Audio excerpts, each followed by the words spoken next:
we start in a half atmosphere of pressure. So in our mother's womb, it's 0.5 atmospheres. And while we're in there, we're not breathing air. We're being fed through the umbilical cord. But by nature, a negative pressure moment is every inhale, and a positive pressure moment is an exhale, or laughing, sneezing, farting, pooping, everything that is by nature pushing into that belly and making us essentially move our own fluids is largely a Valsalva or positive pressure moment. In ancient Chinese culture, they call it Satori. It's a Taoist term. Like Satori is an instant self-realization method to yourself. And there's levels of those Satori moments as we expand our life and we start inhabiting our journey. And that's what this is all about, is our journey of life, and I experienced so many of those. And a lot of times pain is what caused me to go more further into that Satori self-realization moment, Yeah. Thank you for listening. This whole week is going to be a different set of, well, first of all, recordings, because I'm in a hotel room for the Peer Support Group Conference here in San Diego. So lots of great new guests and a lot of collaboration. So my biggest thing is just to bring the community together, learn, and really expand off people's stories, people's experiences, and now we can inhabit with one another and grow together.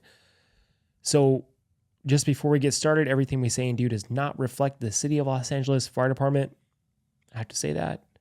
And also, today's guest, very powerful guest. His name's Nate Nussbaum, and he has a company called MovMed, and he really is extremely smart on understanding neurology and understanding functional neurology with the body, how it functions, and how our vagus nerve is being stimulated constantly, how we're constantly in fight or flight. A great episode. And his stuff, he's got a ton of videos on his Instagram page. So I'll be sure to put all the links and things like that on his, or for his Instagram, so you can check all his stuff out. But he's really, really great. He worked on my body prior to this, and just a ton of stuff that was just tense in my neck. He basically just completely released all this tension in my neck that I was carrying, and in my head as well for my head injury. So he's very knowledgeable. It was a great episode. Kept it a little short than normal episodes, which is great for people.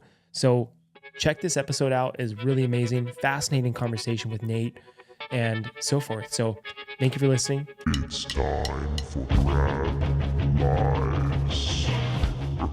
So today I have my buddy Nate. And Nate, what's your last name again? Nussbaum? You got it. So Nate Nussbaum has a company called MovMed, and I ran into him because he was on Jules Horn's Instagram page and doing different stuff with the body, and I was super interested in what he had to offer. So I hit him up, and I was like, "Hey man, I got body stuff still from my head injury," and sure enough, all his stuff revolves around neurology and from head injury stuff. So Nate's going to talk a little bit more about that and the details on what MovMed offers, and kind of the intricacies of the body is so bizarre, man, but it's so valuable once we learn and educate ourselves on what it offers, and learning about how we can find some type of balance and harmony into our bodies, into our systems, and operate at the superhuman state, what we're supposed to be. And, I'm on this path and journey to do that for myself, and hopefully do it for other people, and be able to educate other people on what's out there besides Western medicine, where there are a lot of dead ends and a lot of things that really just treat the symptoms. They don't treat the basis of the problem. You know what I mean? So anyways, if you don't mind talking about your story, brother, your story of origin, how you came across this path and so forth, bro. Sure. Well, I appreciate, first and foremost, you having me on. It's been a pleasure to meet you. Glad to work on you directly. MovMed came to be about 4 years ago. Had my own head injury, so I had my own head trauma. Went through the ringer of MRI, spent greater part of maybe 8 months not really knowing how to rectify things. It brought back a number of symptoms I'd had as a child, so presumably one of the head injuries I had as a kid, which went largely undiagnosed or untreated. So light sickness, sound sensitivity, generally just being uncomfortable in my own skin. And at the time, I was working in a box gym, so it was well lit in a way that the nervous system doesn't particularly like, especially when it's trying to relax. All those overhead fluorescent lights, a lot of clashing of weights, and just the general demand of having to be attentive to other people's lack of body congruence. It was inherently a stressful environment to like re-socialize myself back into. So I had the pleasure of and luck for meeting a couple of dudes that own a gym down here in Point Loma, S10 Fitness, both Chris Daly and Dave Sten. Chris has since passed, but Dave is still running the gym and running it strong. If I were to say anything about that gym, it's that they really do create a space for people who have experienced some type of neurological trauma or some type of general deficit in a system that should be performing certain functions and is not. And they really create a safe space to sort out those problems, come to terms with what issues you may not be able to put language to, and then work it out, whether it be with gym equipment, with some neurological stimulus, a variety of things. So a really tremendous environment to get the ball rolling again. What I took away from that space more than anything else after my head injury was I have a number of skills, so to speak, that I built out throughout my years, whether it be through some like neurofeedback as a child, some sensory processing therapies, or just generally being like an astutely sensitive nervous system. So putting some names and descriptors to what I was experiencing gave me some clarity on how I could go about treating other people in a similar fashion, not necessarily going about all those neurological tools, but figuring out my own system for approach. I did figure that out, but it's taken me a number of years to put it into text form, which we just came out with our book, Stress to Strong. It's available on Amazon. Feel free to pick it up. Nice. But to the effect of what I've been working on is I've been working on a system that can help people facilitate a lot of the passive benefits of hands-on therapy in a active setting. So how could you work out your nervous system in a way that maybe someone would massage certain benefits into you or create some neural stimulus so that your body can adapt to those stimulus, not necessarily you controlling it, but in our setting, you do it, you control it, you take the benefit from what you've done. And so now we have approximately 100 coaches worldwide. They're on our first level of certification, MovMed Level 1. And we're working toward 4 levels of certification to that effect, where we can really improve people's dialogue with not just the material, but offering greater and greater levels of what I provide personally, what a couple of my coaches provide directly, as they've worked with me directly for a number of years. They've helped me sort out some of this material. And I genuinely believe that this is going to be the next stage in how people not just manage healing, but manage training, provide real value to all ages. So if it's a child learning how to create the behaviors, if it's an adult learning how to relearn the behaviors, or somewhere in between, I really do believe that MovMed is the next step in, all right, I'm going to take some independence to my recovery, I'm going to take some independence to my self-learning, and those things provide miles and miles of benefit for someone developing a personality, so to speak, a physical competence, a number of benefits on that end. Nice, dude. I think, so for me personally, I know I could feel my nervous system has been fried. You know what I mean? And like being in fight or flight for a very long time. And part of that is from my injuries I've had, because I've had multiple concussions, and from those concussions caused more of that nervous system dysregulation. And then on top of that, I started adding, stuff from work, just the sleepless nights, being assigned to extremely busy assignments where I'm not sleeping ever. You know what I mean? Yeah. And then experiencing hypervigilance where I'm in a state where I have to use my administrative function to be centered and calm in a chaotic environment, whether it's on a medical run as a paramedic, whether I'm on a fire, whether I'm supposed to work within a team effort with other people to make sure everyone's in alignment with the common job to get the conclusion finished on an incident, and all of that all together just in one 24-hour shift can fry someone out normally. But adding all these things together, it was like a synergy effect, and frying me out, you know what I mean? Totally. And my body started shutting down on me, and then having these experiences, that's why I'm on this path. But it's just, it's valuable when we're we come across their journey and meeting each other as healers, you know what I mean? Because usually healers are the ones who are hurting the most. And we go through these processes of, you know, figuring it out ourselves, and we're able to help other people and like passing that torch, you know what I mean? That's kind of like my way of walking through this life. And it's not an accident. I just like, you know, walk into certain people who are helping me so I can help others. And it's just how it works. You know what I mean? And it kind of talk about your personal head injury. I'm very curious about when you had it and kind of like the experiences you were having, because I know everyone who's had a head injury experiences something that's different, and they call it like kind of an isolated state because no one understands the invisible injury that's going on, because it also depends on where you hit your head and the state you're in prior to that and how it affect your entire nervous system and so forth. You know what I mean? Totally. Yeah. I wouldn't say that it was anything particularly exciting. I had my old man moment. I closed my hand into a door frame, went into shock for a moment, slipped backwards, hit my head on the table and then the ground. And I'm not sure if I lost consciousness or I'm not sure if I was in and out. But I know that I didn't reset really quickly. I got back up, fell again against the fridge. And then for a while I was just sat there in a cold sweat.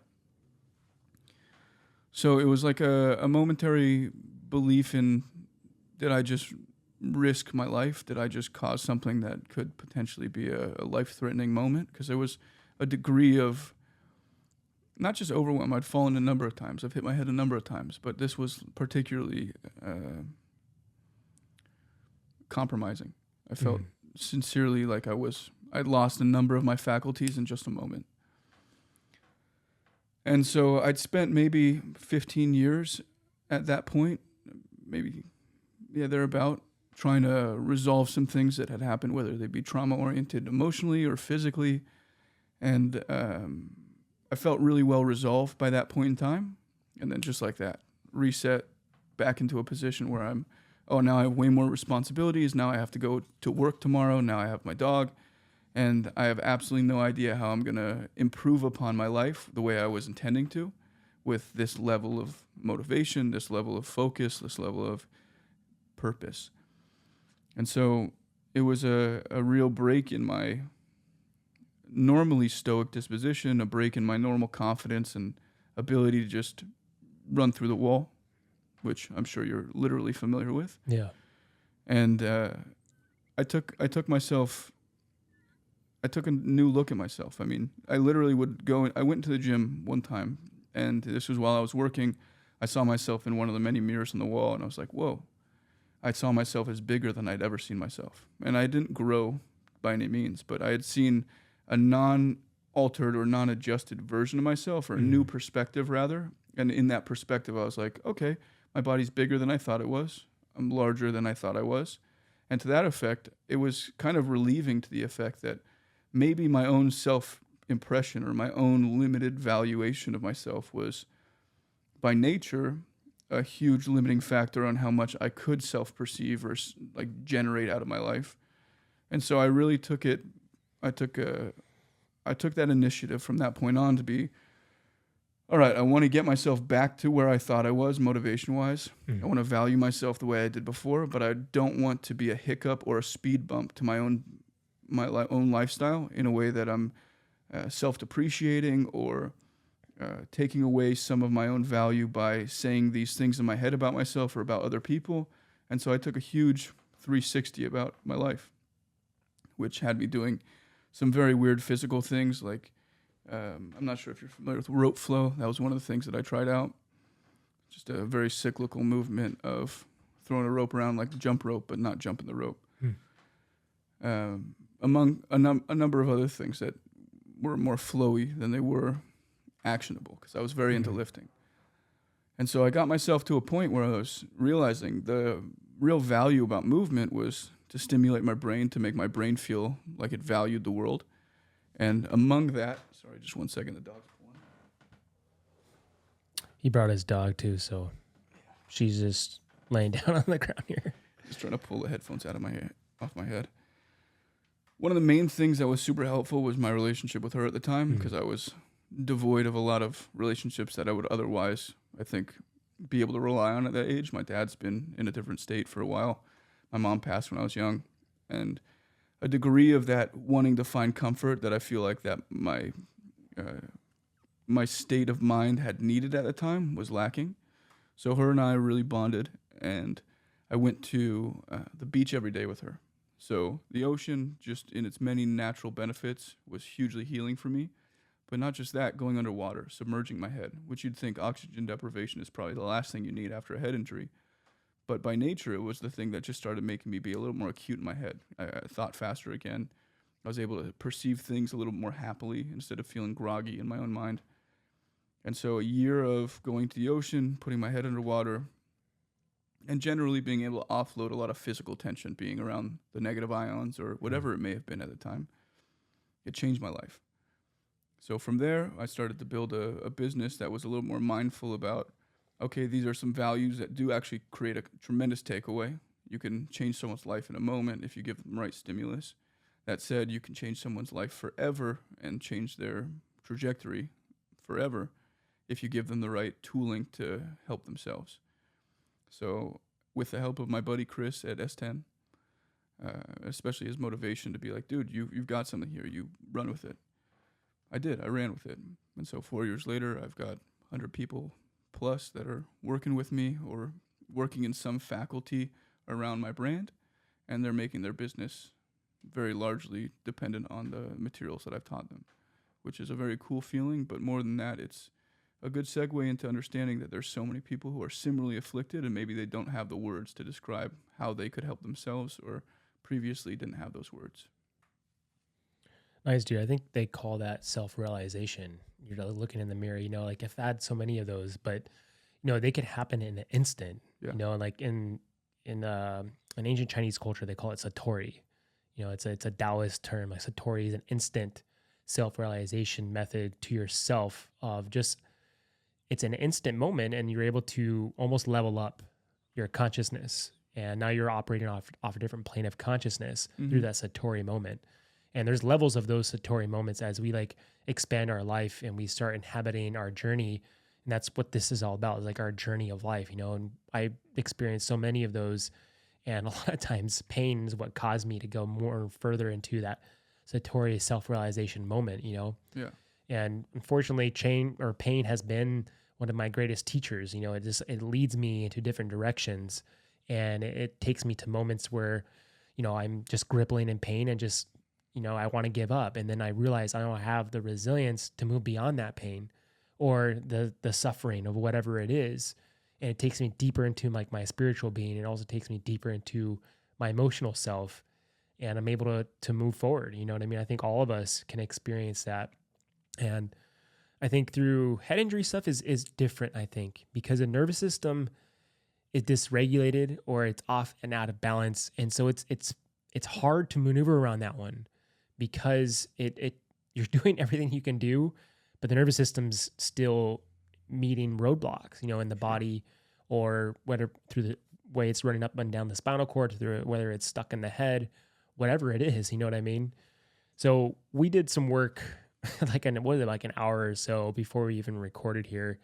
And just the stuff, dude, that you were doing to just the base of my skull, my neck, was pretty tremendous. It was and also the practice of negative and positive pressure, the way I'm plugging my nose and things like that, is just bizarre. But I can feel there's a tremendous release, and intuitively, when I'm doing it, I am closing my eyes, and I can almost visualize the negative pressure when I'm using that piece. I think that's why I was having some more positive effect when you're pushing onto my neck or into my head or whatever it is. It was pretty interesting, dude. And this is not the first time I've heard about the atmospheric pressure and the positive or negative pressure inside the body and how it functions. So I do want to hear a little bit more about that, because it's so educational to understand the pressure in the body and what's happening when we have atmospheric pressure kind of pressing outside the body as well, and how we're inhabiting on this, bubble of life. Totally. You know what I mean? Yeah. So I would say that it all starts in utero. We start in a half atmosphere of pressure. So in our mother's womb, it's 0.5 atmospheres. And while we're in there, we're not breathing air. We're being fed through the umbilical cord. But what we're doing as far as learning to create and pressurize our system is we're drinking in or breathing in fluid. So the amniotic fluid is something that we'll inhale and we'll swallow continuously. And by nature of that, we start to expand and create some pumping sensation, whether it be our lungs, them developing, whether it be our gastric system developing. Everything that is involved in that effort of creating what I call motility, or what is called motility, is a byproduct of that pressure value. So moving fluids, being able to hold fluids, being able to hold pressure, being able to move pressure. By nature, a negative pressure moment is every inhale, and a positive pressure moment is an exhale, or laughing, sneezing, farting, pooping, everything that is by nature pushing into that belly and making us essentially move our own fluids is largely a Valsalva or positive pressure moment. So what many people have issue doing is creating a more robust positive pressure, and I think it's a byproduct largely of a lacking opposite. So there's this nature in breath work, be it oxygen advantage or really many of the primary sources of breath work at present is to focus on the exhale. And there's a large portion of that relies directly on the nervous system's correlation between exhalation and flexion. And so when you exhale and flex, or you flex, you're creating a degree of stability. And the nervous system thrives off stability, and that if it knows something is going to be managed, if it knows something's going to be stabilized, it may take some luxuries, or as a byproduct of the stability, it may feel a little bit more secure, a little more firm. My thought is that the reflexes of the system, once they're really well established, don't require extra stability. You'll be able to just push yourself through whatever event you're going through or exercise you're going through, and you'll be able to get some real value out of that without having to hold on to yourself. The issue is so many of us are already holding on to ourselves that the mirrors that we're watching that are teaching us, the people that we're around and we're engaging in conversation with or relationship with, are already holding themselves to a substrate of their personality, a substrate of their physical capacity, and then we learn the same behaviors. So the way that like a dog moves, for example, wide-eyed, big smile on their face, or like the wide open, like that kind of thing is not being done typically with reservation. It's like full embodiment. They're excited to do it. They'll sprint at the new person. They'll sprint at the ball, and they'll keep doing it until they realize, oh, my body can't do this anymore. Not because they're like, I'm bored of this, but typically because their body can't do it anymore. They've run the course of things. We typically create some mental image in our head or some story that's saying, I don't want to do this anymore because of this. I can't do this anymore because of this. And we stop ourselves prematurely. My thinking is that we can go a lot farther and excite a lot more. That is, if we train a proper and adequate vacuum, a proper and adequate negative pressure. It's not just the belly breathing, but that's that breath into the nose. That's that ability to draw pressure into the face. Because the first two things that create sensation while we're in womb are our nose and our lip area. So essentially the two places that feed us either oxygen or food. And so breastfeeding, a large portion of the quality of breastfeeding, suckling and creating that vacuum in the mouth, eventually teaches us how to chew. And then the chewing feeds into that positive pressure capacity for us to push digestive or like food into our digestive system and start to move it out of us. If we don't build out this quality of negative pressure, then we're not going to be able to self-soothe very well. So the swallowing capacity, that vagal nerve stimulus, that same nerve that's going to feed into our heart, feed into our gut. If we don't have that communication channel, then we don't really socialize with ourselves. So there's a quality of needing to brace to be able to feel the areas that our nerve isn't perceiving, that nervous complex isn't perceiving. So to the end of all that, the positive and negative pressure balance is huge. I'm not saying just breathe, and then don't exhale as much. What I am saying is practicing that vacuum, practicing the swallow, practicing those mechanisms that help us create a more robust inhale and an easier swallow are going to go so far towards relaxing you in a way that exhalation will not. And so I came up with a number of maneuvers, so to speak, and the vagal and Valsalva the Valsalva and the Mueller are already vagal maneuvers. They're not something of my invention. But the ways that we employ them are to the degree that we're going to improve upon how you digest food. We're going to improve upon how you breathe air. And then long term, we'll improve upon how you build your neck. We'll improve upon how you build your jaw, how your skull starts to expand again. So maybe you've seen some of the videos or pictures on my page of like mewing changes where someone goes through a full cranial change or neck change or body change. And it's largely because they reorient their pressure values and really change how their body relates to nose and mouth. And then that relates to positive and negative pressures. Some wizardry right here, dude. That's what I'm going for. It's cool, man, because I think we're getting out of the context that we're trusting the body more. And I love how you say embodiment, and like we're looking at animals and like how are they functioning within this positive pressure, negative, and like how they co-inhabitate to nature. Totally. Well, and she's a little gassy right now. But in general, though, like for me, I have cats at home, and I just do. Sometimes I'll just sit there and like watch them and how they move and how they're maneuvering and such gracefulness and effortlessness. And I'm like, dude, I want to move like that. You know what I mean? And it seems so like we're going to the basics now. For some reason we've extracted ourselves outside of nature and how things are designed to be into this idea that we're better and bigger than that. And I think that's where the misconception is that we have to actually come back to the quality of what nature offers and the lessons it provides for us and how we can work within this field and actually function within it rather than trying to cut something open and take it out or give you a pill and expect you to now adjust to this pharmaceutical to now expect the results, right, that are long lasting, when we can trust our body, our systems,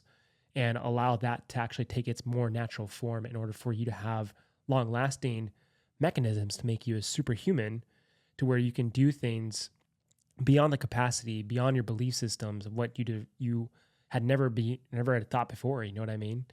So Absolutely. One of the things I think we had kind of talked about, and I've gone down my own path with, studying ancient Chinese medicine and working with a Qigong master and understanding lymph and understanding these systems. Like no one ever talks about it. You know what I mean? And even understanding Ayurvedic medicine and how we have these elements to our system and how we're supposed to be operating within the elements. And so all these things I've been learning over the last, I would say almost 10 years now, has really kind of gratified to this moment where now I'm really having an expert opinion on how the body's functioning in balance. That's what we normally want to come back to the middle point or the center.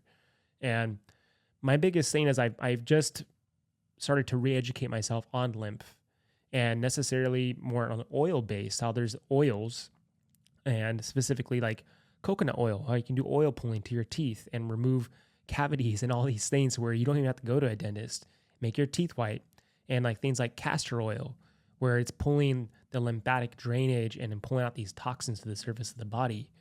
And so it's really fascinating how lymph doesn't have a pump to it necessarily. You know what I mean? It's kind of like a passive flow to it. And if you don't get the lymph moving, then it can get stuck and things can get now calcified even if you have, and then build up scar tissue and things like that. So I'm super fascinated about the lymphatic system right now in this moment.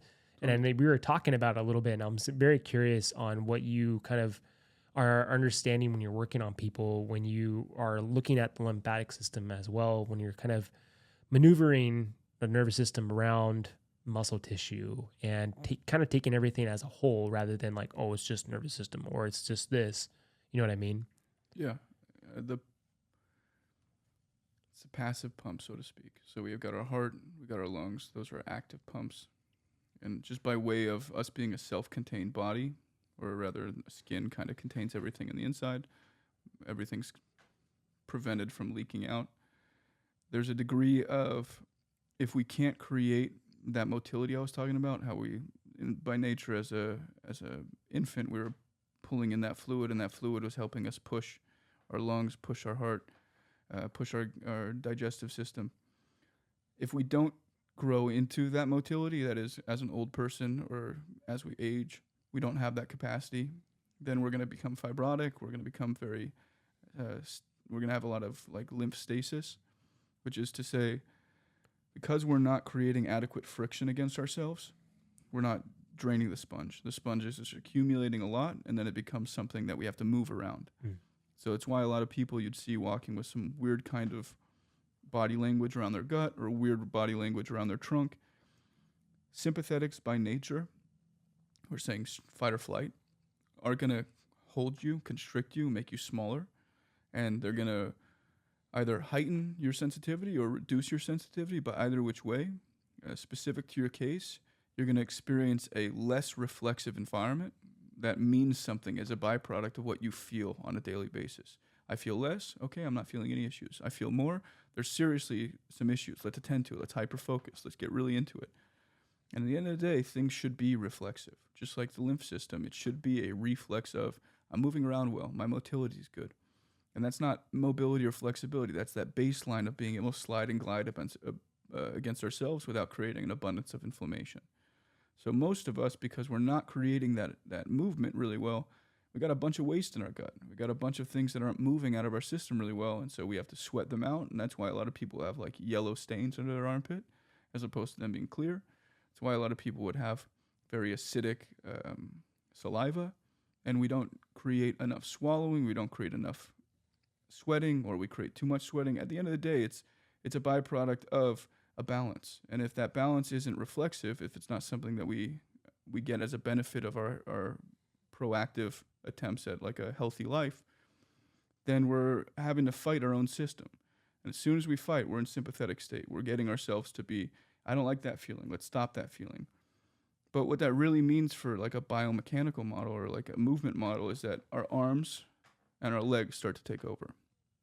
So we start to arbitrate that the spine moves as a byproduct of how the tensions of our limbs start to move. And the real problem there is that the tensions we build there are just going to increase our sympathetics because we're reducing blood flow back to the heart.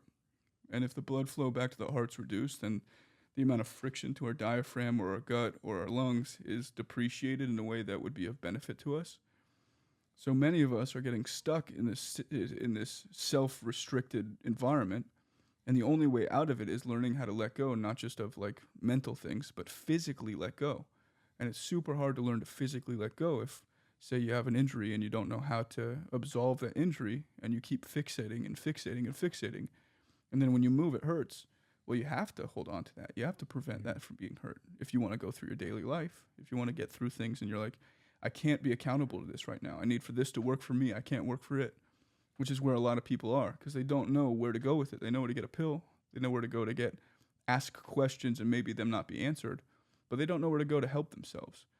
And so like you were saying, the traditional Chinese medicine or degrees of ancient practices are hugely impactful in that they create a degree of independence. Like you can go, maybe you won't know how to do everything, but you're starting to learn, oh, this is how I could relate to this environment. This is how I could relate to this deficit.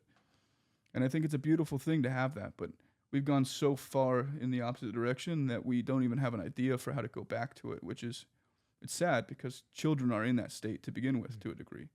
They're ready to explore their vulnerabilities and test their wants and test their needs in a way that's not going to compromise their system and limit them unless they get injured, unless they like learn from someone else. They're going to keep doing it just like a dog. Like they're going to be excited. They're going to go until they fail. And then after they fail, they're like, I have no idea why I stopped, but I feel good about having done the thing.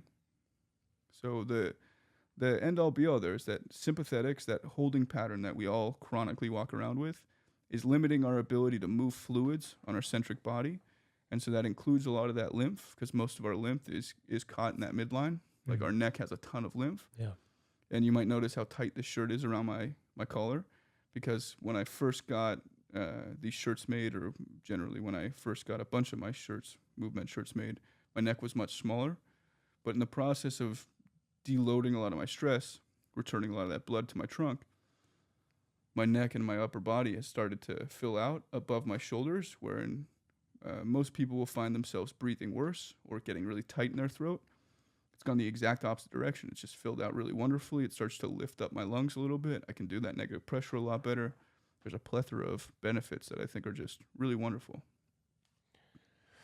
Yeah, I mean, when you're taking your body out of stress, and now the body's starting like, oh, let's actually maneuver and start to function better, and starts transforming, Totally. in natural form. And we start to trust the body now again, and we've lost this capacity to even trust our bodies. Like we don't even feel worthy of trusting our bodies, and that's where like a lot of the chronic pain and stuff kind of starts to generate, and it's a slippery slope from there. It's like a snowball effect. Yeah. And I think one of the main concerns for me is this podcast is kind of focused on, mental health, but the chronic pain epidemic that has just gone rampant in America is insane. And specifically for even like first responders and veterans, like they want to be able to have things paid for, you know what I mean? If you're going through workers' comp, it's an injury on the job, or if you're going to the VA, and they're constricted on what that offers, because most of the time, like I was telling you that story, this doctor just gave me a prescription for Zoloft, for my head injury. I was like, dude, fuck you, man. Like, that's not how this works. Like, I know myself, I know medicine, probably better than you do. You're just prescribing me medication. And it's just insane how this chronic pain epidemic doesn't get resolved, and I think a lot of people are seeing this now more so with diet. They're seeing how we're being poisoned basically by all these chemicals sprayed on our crops. So I think we start there as a collective of people in America to see, hey man, most of these chemicals are illegal in other countries, but it's a whole totality of all of it. It's not just one answer, but we come into our body and understand some of these systems that are kind of maneuvering together. Like I know in Chinese medicine, they do dry brushing for lymphatic. They will dry brush before they go in the shower, because it's actually moving with that passive flow with the brush. It's moving on top of the skin, and you're getting that flow if you're going out under the armpits and things like that, brushing towards the area of the heart. Yeah. If it's down towards the legs or in your groin area, now you're getting that lymph flow, and it's not so congested. And like I think a lot of lymph congestion causes a lot of immune dysregulations, and people get sick easier and things like that. And that drainage needs to happen some way or another. So if you don't do it, then it's going to get stuck. You know what I mean? Yeah, absolutely right. I think that one of the main things that you can look toward for a really good lymph solution is a guy on Instagram, Dr. Perry Nicholson. Perry Nicholson. I always get that one weird. It's called Stop Chasing Pain. It's a really tremendous page for learning about how to manually interact with the lymph. And I mean, there's a bunch of TCM that does it as well, but I'd say that if you wanted to look at a more modern and clinical approach to it, Dr. Perry Nicholson is a great reference. I think I've seen that guy. Yeah, he's rad. That said, the have all be all of my system comes around with like I said, the vagus nerve earlier. If we're talking in terms of value for how to relate to things, how to understand things, how to communicate with ourselves or with others, we're looking at the vagus nerve and how it represents certain qualities of, I see that in myself. I can, that is, if I'm speaking to myself or I'm looking at someone else, I can see some of their behaviors being corollary. And I think something that a lot of people in your profession experience is that when they go around to people who are not first responders, who don't experience the amount of trauma you guys do just for work, like whether it be you show up to an accident, whether it be you show up to a fire, whether it be you're just generally around a number of people who are sleep deprived and they just came back from one of those aforementioned things, you're essentially experiencing a high degree of like threat and essentially what could be communicated as pain in the nervous system because it's so high pacing that if you don't see that in other people, it's really hard to trust that that person's going to understand you.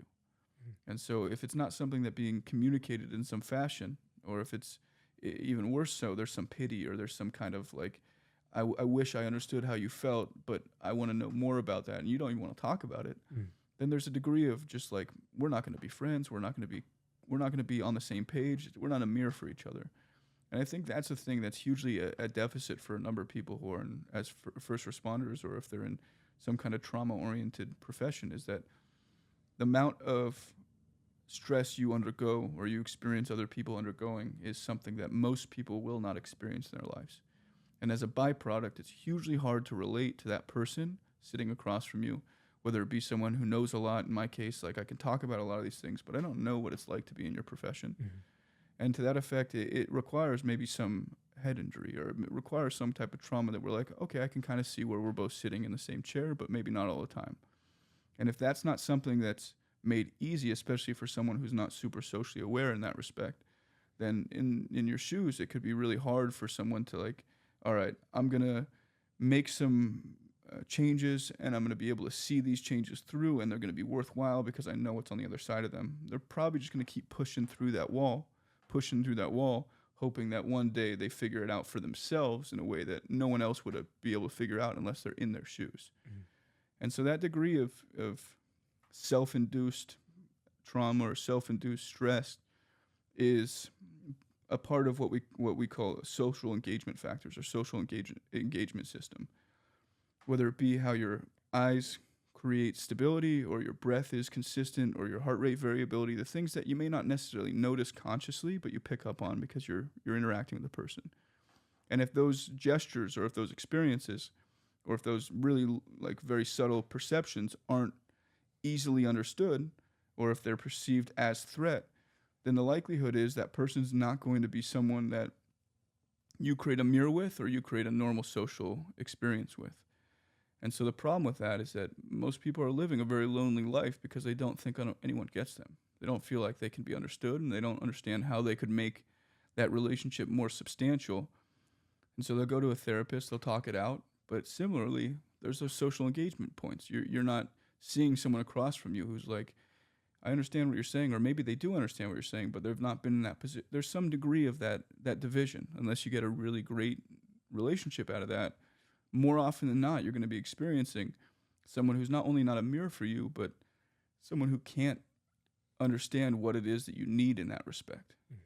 So I would say that a large portion of what we could all do to benefit ourselves in that respect is pretend like you don't have any of the issues or the special circumstances, and try to relate to the person across from you. Try to see where you are the same. And if you can see where you are the same, because maybe there's very few points to share, then you'll probably start to understand, oh man, this person's suffering from a couple of things, and maybe those things aren't as big in my mind if I were to experience them, but I could provide them a little relief, or I could provide them a little bit of comfort by just being here and showing them a smile in a setting where they might not be able to smile.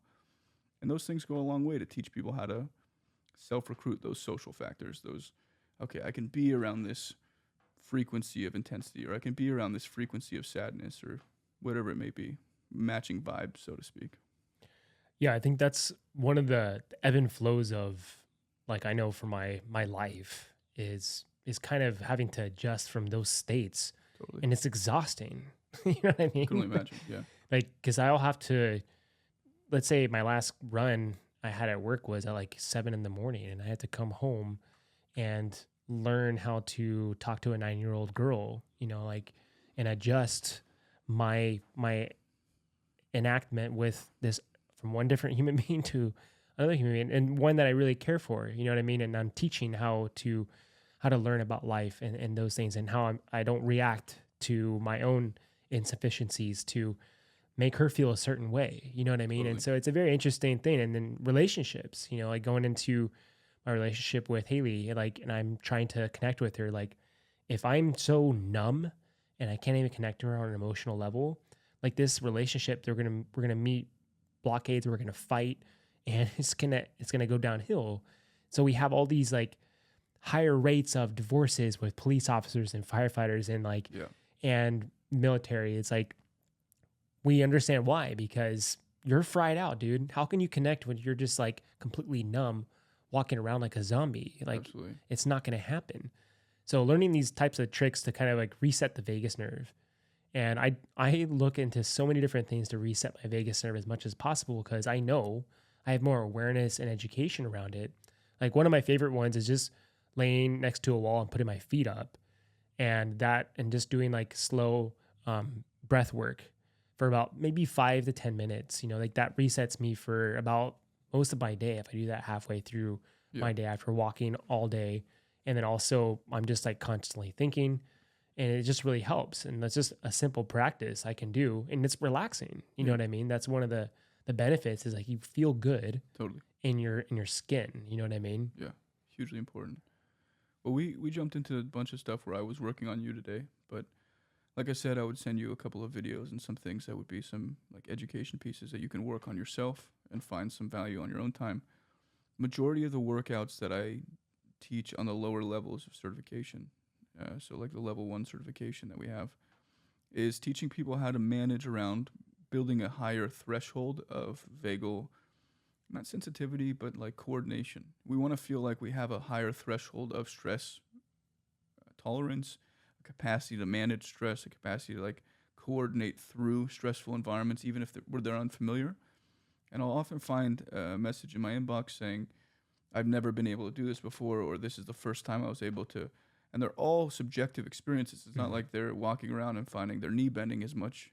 You'll find physical benefits for sure out of a lot of our stuff, but it's like I was able to take a deep breath while I was experiencing a lot of this stress at work, or while I was doing something that in my fight or flight response would typically throw me out of the way. And we have a number of first responders that have done MovMed, and the real value is at the end of the day, them taking that perspective of being like, oh, I could be present right now. I don't have to go back to my woo-saw mode and like calm down. I don't have to put my legs up on the wall, for example. I have this threshold of comfort that I could go a little bit longer. And maybe I'm going to get to do that a little bit later. I'll put my legs up and chill and just take my mind out of things. But the capacity to be able to tolerate more things and feel like, oh, I don't have to reset. I don't have to reorder things.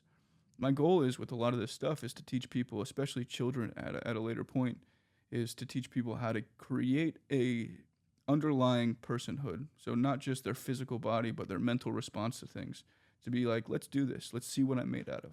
And be excited about the threat in a way that they can be like, this is going to be a workout. It may be hard. I got 10 reps in front of me. I'm going to get 12. I got 10 reps. I can only hit 8. I'm going to enjoy this 8. And that quality of being able to get through those reps in life or in social circumstance or work is going to be hugely rewarding for someone who's like, I didn't know I could do these things. So a number of the workouts that I'm going to send you, and I'm excited to talk to you about them as we're getting more couple of workouts in or so, whatever, while you're doing it on your own, is how you feel like you're responding to yourself after the fact. If you feel like you're engorging, oh man, I didn't know these muscles would build. I didn't know that this would be something that I would have as a benefit of just putting weight on my chest, like deep pressure therapy, one of our mainstays, or kettle feet like I was talking to you about, or belted breath work, or laying on one of those like small plush toning balls. At the end of the day, one of these things that you do, or maybe all of them, are going to start to feel like, wow, I didn't know that there was this resource in my body to feel so invigorated, to feel so excited about being relaxed. And so there'll be a threshold where you're like, oh, I can achieve performance without having to flip the switch and just go full attack mode. I love that, dude. It seems so functional and practical. And that's the kind of the whole thing is like, things should be effortless. Yes. You know what I mean? And we're supposed to glide. That's why I always like am fascinated by these cats I have in my house, because they can just from one part in the ground, they can just like expand and jump like super high in the air. It's insane, and like flex all their muscles in an instant. It's crazy, man. But and one of the things is like, you know, there was a study done on like brain scans of someone who had blunt brain trauma and then someone who had like severe sexual trauma at a younger age. And those brain scans were exactly the same. Yeah. And it doesn't have to be necessarily blunt trauma to the head where you're having nervous system dysregulation. You could have an emotional trauma or an emotional wound that creates this fight or flight response that damages, or let's say brings some type of imbalance to the brain. Absolutely. And it's insane how you can see that. And so PTSD can cause some of these issues as well. It doesn't have to be just blunt head trauma. So learning about nervous system regulation and being able to now operate from a state of being relaxed and feeling comfortable in those moments, because that's kind of where the art is finding that balance in those states. You know what I mean? Yeah, I agree with you. It's all up to us at the end of the day. I mean, even if we need the help, if we don't wake up committing to ourselves, knowing that, hey, what I'm going to do or what I'm going to say about myself or what I'm going to believe about myself is going to make a difference, then there's no chance you're going to be better. You might find some improvement, but you're going to wake up feeling like that diagnosis is your identity, or you're going to find that limitation is your identity. And the amount of people that are growing up right now, like, it's popular to be, I'm diagnosed like this, or I'm diagnosed Right, like this, or this right. is my identity. And like, okay, yes, this is something that you'd want to say about yourself if we asked. But at the end of the day, stop providing it like it's your face. Stop providing it like it's the clothes on your body. Be clear on what it is that you are as a person. Awesome. But if you feel like that's the thing that you need to get out of the way for someone to interact with you, then you're putting your stressors, your burdens into someone else's space who doesn't understand what it is, doesn't know how to interact with it. And by nature, you've kind of like imparted upon them, we're not going to socialize naturally. There's something that I have to create meaning for, that you have to understand in order for us to be able to relate. And as a byproduct, we get stuck. And so that's what a lot of people are putting themselves in the position of. I identify as these things, and if you don't recognize that, we're not going to be able to connect. Yeah, because that's not a natural way of connection. I'll have to close on that, man. All good. All right, brother. Well, dude, thank you so much, man, for just everything, man. I learned so much already just by talking to you, man. And if someone wants to find you and connect with you, how do they do that? So we got the website, MovMed.net. We're about to put out a new form of the website in a couple of weeks, I hope.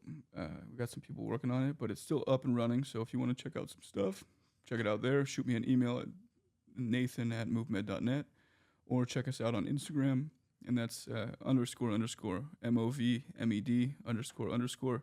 I wish it was just MovMed, but some guy who's not using his page is MovMed. Got it, man. Well, thank you so much, brother. Thank you, everyone, for listening. Appreciate it. Always like and subscribe to Grab Lies podcast so other people can get the algorithm submitted to them some way, somehow. All right, everyone. Thank you so much for listening. Appreciate you for having me, man. Oh, yeah, brother. Thank you for It's coming. fun. It's time for